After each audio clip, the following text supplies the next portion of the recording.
Alright, so this is to everybody out there, the Zeitgeist Movement student, or ZM student for short, coming at you with one of what will probably be many presentations. I'm beginning with this one simply because there's been a lot of points of debate in regard to Marxism versus the resource-based economy, and I know that even Peter Joseph has approached this and said that it's irrelevant, but I feel as though because it is such a contentious area, it keeps on being cast as a label to the resource-based economy, that I'd like to go ahead and just debunk it right now so we can focus on more important and relevant issues at hand rather than trying to align a condemned concept to the one we're trying to present. As Peter Joseph said, anytime you try to make any kind of change that goes against the grain, so to speak, we're open to vehement attacks, and this is just one of those ridiculous ones as far as I'm concerned. And so my presentation today is going to have to do with just differentiating the two, not making the Marxism look like the condemned concept that it is, but just simply trying to provide the key concepts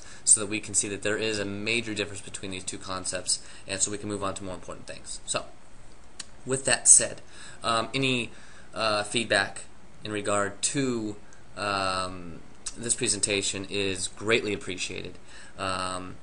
If you can go ahead and provide substantive and constructive feedback so I can make a better presentation, and also to ensure that I've got my information correct. I have done my due diligence, but of course we all miss things from time to time, and I appreciate any substantive responses, not just simply rhetoric, casting blame or just calling names. That doesn't get anything done. That's not discussion. That's simply propaganda. So, substantive remarks as to what was good about this presentation, what was not so great, what you'd like to see improved, simply because I want to make it better next time.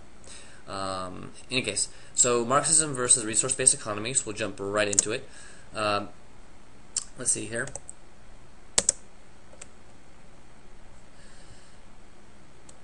So one of the key concepts here, or the purpose of this particular presentation, is to simply discover who Karl Marx and Jacques Fresco are. Those are the two folks that really have pioneered these two concepts, and so in order to understand the concepts, it might be a good idea just to kind of visit who these folks are in a very general sense, differentiate the concepts between resource-based economy and Marxism, and then we're going to clarify and distinguish the two specifically.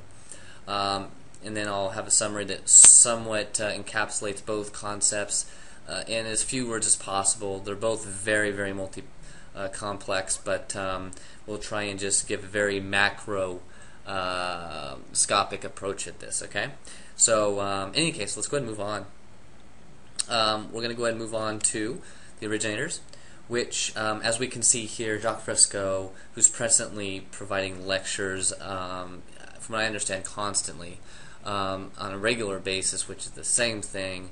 Apologize for not being able to speak all that well this evening. I'm a bit tired, but glad to be here with you. So, anyway, case, Jacques Fresco, industrial design, social engineer, and inventor. All you have to do is go to his website, and you can see all of the things that he's done in the effort of this particular project in terms of creating a future by design, as well as a holistic idea on how to make our world a better one. He's a resource-based economist, which is pretty obvious, and his main concern is with the human and environmental concerns that we see today. He sees a world going right down the garbage chute, and he wants to help at least create some awareness so that we can emerge into a much better society, organized by systemation, technology, and systematic deduction, rather than opinion of the opinion of the elite or those that are put in power by the elite. So, Karl Marx was a socio-political theorist and philosopher who aspired to achieve a classless society through communism by getting rid of capitalism through socialism. So, he wanted to really shift the paradigm of capitalism to communism through socialism by appointing the proletariat, or the working class people, the power of the state. And so, of course, this was a forced rather than emergent process where the state would take collection. So his idea was to create an enforced equal allocation of any types of communal resources. Okay, so moving on from there, the Marxism concept basically is capitalism to communism. He had a 10-step program to achieve this, which we'll talk a little bit about a little bit later on. The transition was socialism. So he truly had a stepping stone plan to absolute communism, and socialism is simply the transitional piece. Transfer power to the proletariat, which is the working class.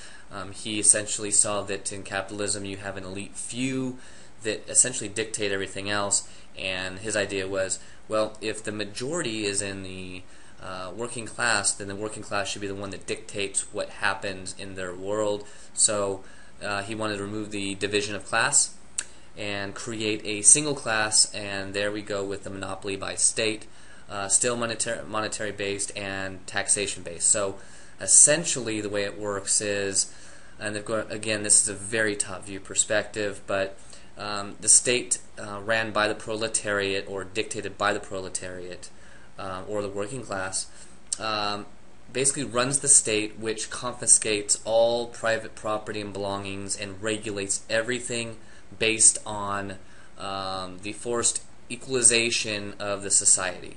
Okay, so it's a structural paradigm shift from one set of people to another through force.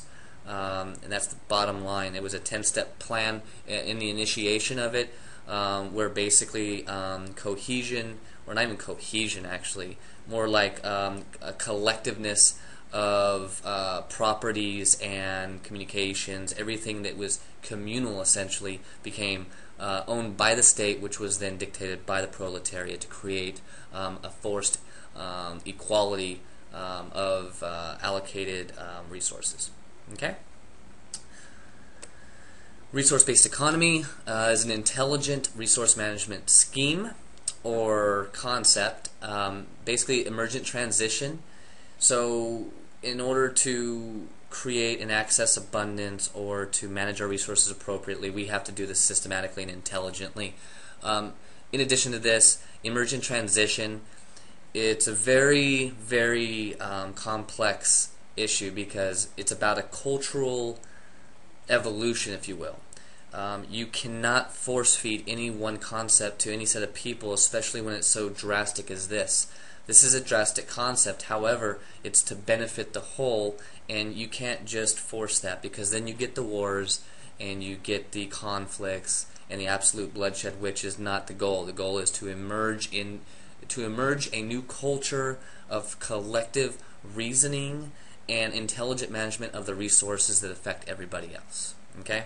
There is no political state because, well, you don't need a state when you're simply managing the resources that are available and maximizing that to benefit all of the people, not just a set of people.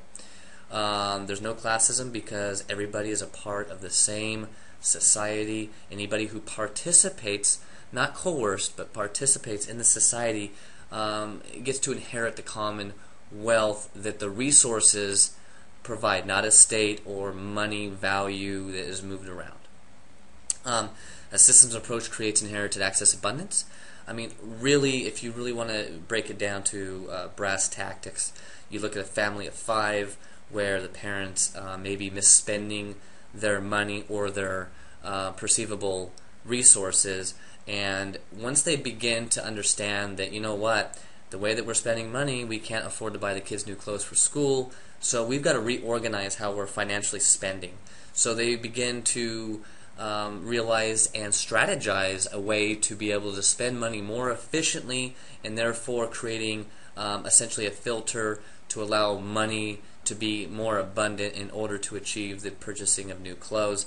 This is a systematic approach just like what we're talking about. The only difference is we use resources, which is wood, which is manufactured alloys, technological-based innovation in the effort to cultivate resources more effectively to actually do something. You build a bridge to do something. Money gets moved around. It doesn't get absorbed anywhere. In fact, it moves around so much that all it does is create more money, which creates more debt. You can't take money and make something with it. You just move it around in order to, as an effective brokering of trade. That's really all it is. You can't use money to do anything. You can use a bowl to do something. You can use dirt to do something. Money is not the same thing, not even close. So in this case, the resources are the resources themselves, cultivated through a systematic approach to resource management. It's very, very simple. And of course, just like with the money example I just gave, the more efficient you are with managing those resources and allocating them appropriately, the access abundance comes on the back end. And so it's inherited by everybody. There's no regulation as to what people get based on an opinion. Everything is done in a way that it's efficient, effective, that's going to sustain the earth and all the resources as well as the people. And out of this comes access abundance, which is inherited by all that participate. That's it. There's no ruling class, there's no state. It's just a simple concept of intelligent resource management, in which case a cultural nuance has to take place. And that's why it's got to be emergent. Okay? Resource-based economy eliminates the need for money. Just explain that. If you intelligently manage your resources, then you get a systematic access abundance through simple and basic resource management. I know that I just repeated myself there, but in any case, the other example I can give is that when the United States went to war in World War II, the United States couldn't afford to actually produce enough funds, or were not fiscally prepared to enter that war or win that war. Thus, resources were cultivated regardless of the affordability of it. Manpower was enforced, and bam, you've got a war machine. Because we could and because we had the resources, not because we couldn't afford it. That had nothing to do at that point. And what becomes interesting is that when we're forced to, we will resource manage things as a last resort. And then as soon as that's done, we go right back to our ridiculous concept of capitalism and every other ism out there that all it does is distort the idea of the resources. Money is not a resource. Resources are resources, and that's why it's an economy. Okay? Efficient use of resources decreases waste. It's a very straightforward and simple concept. This is a resource-based issue, not a concept of paradigm or of power paradigm shifting. Okay? So let's go ahead and move on from there.